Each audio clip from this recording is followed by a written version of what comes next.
Also tonight, budget cuts have forced the Oregon Department of Corrections to close one of its 14 state prisons. And as K2 Salem Bureau Chief Melika Johnson reports, it's a sign of just how tough the new economy really is.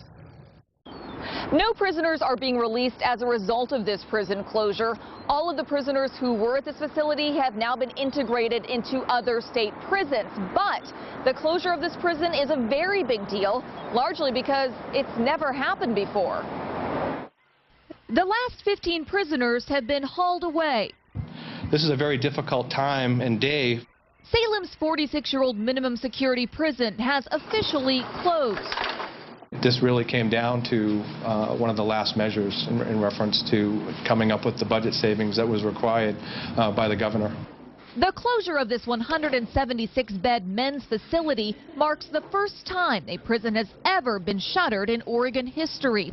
As a result, 63 corrections workers have lost their jobs. And I was told this Wednesday it was pretty emotional. Some folks here have worked here for many years. This has been their home away from home. The facility also has a history. In 1987, child killer Diane Downs escaped from the then women's prison, scaling two 18-foot fences. Downs was caught 10 days later in a nearby Salem house. The assistant director of operations for the State Department of Corrections says the prison won't be altered. It will simply be, quote, mothballed. Part of the deactivation is we will keep this maintained the way it is now so we don't change anything, so that if we do have to turn the switch on, we're able to go.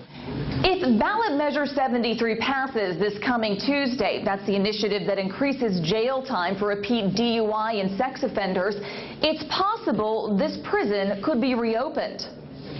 We asked whether this prison closure photo op had anything to do with the Department of Corrections' plans to ask for more money in the future. The video of prisoners leaving and closing a prison is pretty powerful.